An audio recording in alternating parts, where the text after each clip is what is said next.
Friends, तर लेकिन ये आज साला नायराची कर क्या तयारी रहा है करून यहाँ पे? दिली आणि आज मी खूप खुश आहे कारण आज नायराचा शेवटचा पेपर आहे आणि मला खूप आनंद होतो की फायनली नायराला सुट्टी लागणार आहे 15 दिवसाची तरी.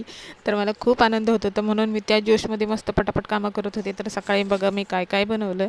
एकतर मी बनवले होते मेथीचे परोठे, दुसरं मी त्याच्याबरोबर चपातीचं पीठ पण वेगळं मळलं होतं कारण अर्धे जण चपाती खाणार तर अर्धे जण परोठे खाणार. त्याच्यानंतर मग बनवली होती कोबीची भाजी कारण नायरा कोबीची भाजी खाणार नाही पण बाकीच्यांना कोबीची भाजी खायची होती म्हणून त्यांच्यासाठी कोबीची भाजी बनवली.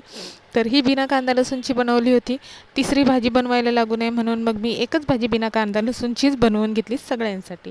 तर पुढं तुम्हाला कळेलच तिसरी का. तर दुसरी भाजी मी बनवली होती मेथीची. त्याचबरोबर माझ्या बघा आजचा सकाळचा मेनू होता मेथीची भाजी, चपाती, मेथीचे परोठे, त्याचबरोबर कोबीची भाजी. आणि आपणच आपले दुश्मन असतो जे एवढे सगळे मेनू सांगितल्याप्रमाणे बनवत बसतो आणि एवढा सगळा राडा आपण काढत बसतो.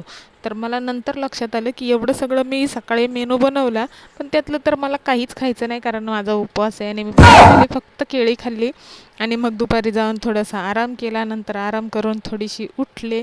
बऱ्याच दिवसानंतर आराम भेटला म्हणून आनंद झाला होता आणि तोंडावर एवढे पिंपल्स यायला लागलेत माहिती नाही काय व्हायला लागले. त्याचबरोबर लक्षात आलं की आयब्रोजनी पण वाट लावली आहे, एवढे मोठे मोठे झालेत आता. तर त्यांच्याकडे पण लक्ष द्यायला पाहिजे. बघूया आता कधी वेळ भेटतो. त्यानंतर 15 दिवसानंतर फायनली मी आज 3 माळे उतरून खाली गेले होते आणि हा आनंद माझा सगळ्यात मोठा आनंद होता कारण 15 दिवस झाले मी खाली उतरले नव्हते. तर भेटूया नेक्स्ट व्लॉगमध्ये. Bye bye.